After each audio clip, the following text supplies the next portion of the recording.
ये सैनिक पशुओं को कहाँ ले जा रहे हैं? राजगृह ले जा रहे हैं। क्यों? वहां इनकी बलि देंगे। बलियों? हाँ।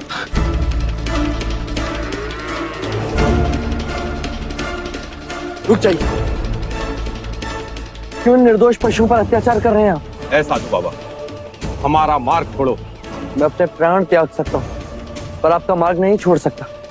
पहले आप ये बताइए कि निर्दोष पशुओं को कहाँ लेके जा रहे हैं? इन सबको बलि के लिए ले जाया जा रहा है। आप इन निर्दोष पशुओं का वध करना चाहते हैं? ये आपका धर्म है। तो फिर इन पशुओं की बलि देने से पहले आपको एक नर बलि देनी होगी। ये मेरा धर्म है। कौन देगा नरबलि? मैं दूंगा नर बलि। क्यों हमारे आड़े आ रहे हो? हमें हमारा काम करने दो। हमारे महाराज एक बहुत बड़ा यज्ञ करने के लिए जा रहे हैं और हमारी प्रथा है कि यज्ञ के बाद बलि दी जाती है। किसने बनाई ऐसी प्रथा? उसने जिसके आगे आप सर झुकाकर नमन करते हो। वो मैं कुछ नहीं जानता। हमें तो सिर्फ अपने महाराज की आज्ञा का पालन करना है। मुझे अपने धर्म का पालन करने दीजिए। मैं इन पशुओं को ले जाने नहीं दूंगा। जाओ और जाकर कह दो अपने महाराज कि बलि के पशुओं को रोके एक सन्यासी खड़ा है राम। तुम हमारे महाराज को चुनौती दे रहे हो? नहीं, मैं मानव धर्म का पालन कर रहा हूँ। यदि हमारे महाराज का आदेश न होता कि साधु संत का आदर करो, तो हम इसी वक्त आपकी गर्दन धड़ से अलग कर देते। तो कर दीजिए।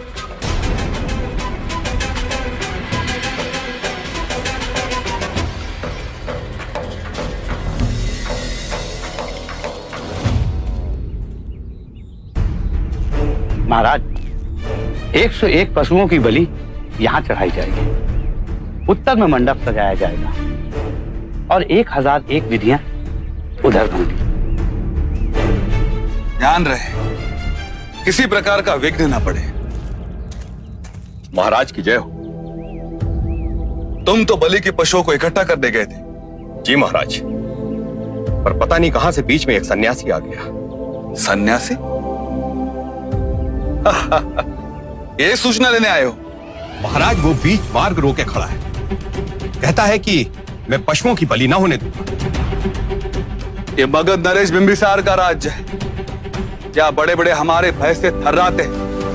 वो किसी से नहीं डरता महाराज, मरने से भी नहीं। समझाया, डराया, धमकाया, पर उल्टा मुझे ही कहने लगा कि पहले मेरी बलि दो, उसके बाद पशुओं को ले जाओ। इतना हट? फिर तो उसे हमें अवश्य मिलना पड़ेगा। देखो कौन है जो मगध नरेश बिंबिसार के सामने अपना सर उठाने का साहस कर रहा है। महाराज, सर काट के ही ले आते हैं।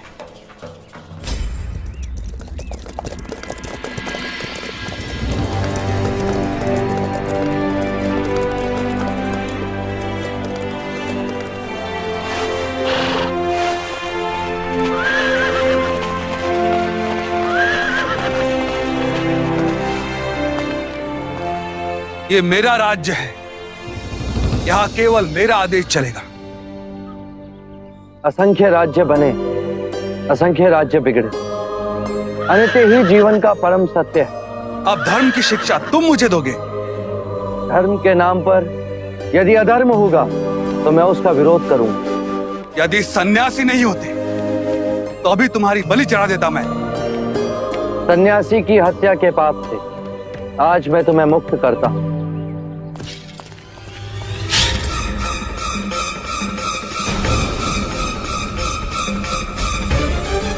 महाराज बिंबिसार,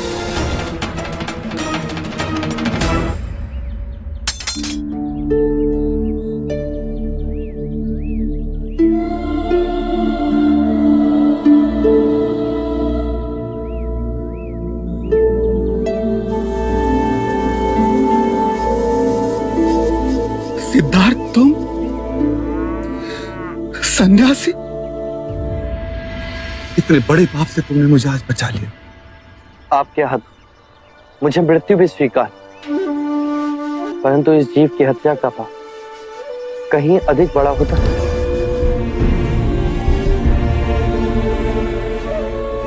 प्रश्न ये नहीं मित्र कि मैं जीऊं या मरूं, प्रश्न ये जीवन और मरण के इस चक्र से मुक्ति का कोई तो मार्ग है। यदि है तो उसे खोजना मेरा लक्ष्य है। नहीं तो इन मूक पशुओं की तरह अकारण ही जीऊंगा और अकारण ही मर जाऊंगा। क्या दोष है इन निर्दोष पशुओं का जो महाराज बिंबिसार आपको इनकी बलि देनी होगी?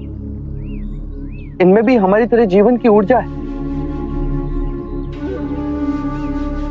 ये कौन सा धर्म जो कहता है कि एक निर्बल को मारने से अशुभ समय टल जाता है? यदि इन मूक पशुओं के मुंह में जीवा होती तो ये भी पूछते कि पाप करे कोई और भरे कोई। यदि ये धर्म है तो आज एक निर्बल सन्यासी आपसे कहता है कि ये अधर्म है। आज मेरे मित्र ने मुझे अधर्म से बचा लिया। आज से मगध में कोई बलि नहीं दी जाएगी।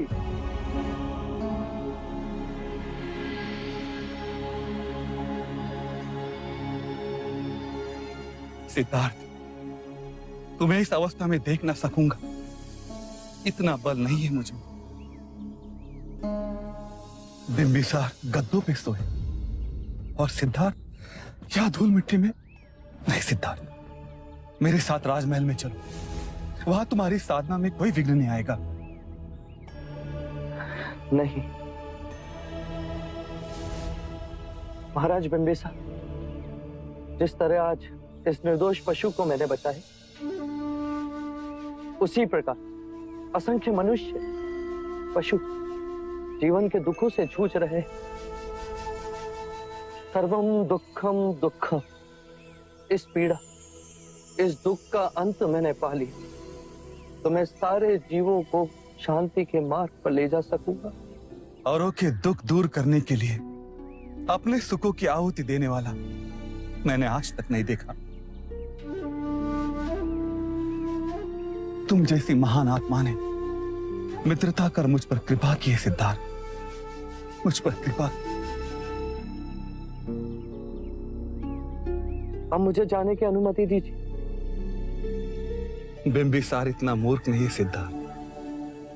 जिस तरह खिलती धूप को मुट्ठी में बांधा नहीं जा सकता, उसी तरह तुम्हारे इस अलौकिक चित्त को मेरे जैसा निम्न व्यक्ति क्या रोक सकेगा?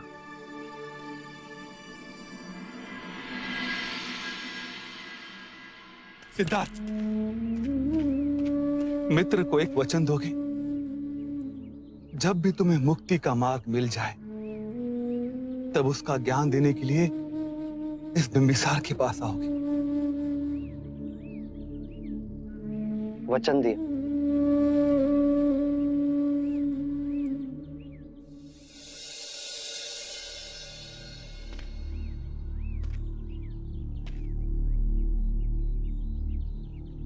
एक मित्र ये बात समझा सकता था जिसने सब खो दिया उसी ने सब पा लिया, और जिसे ऐसा लगता है कि उसने सब पा लिया, उससे बड़ा निर्धन कोई नहीं।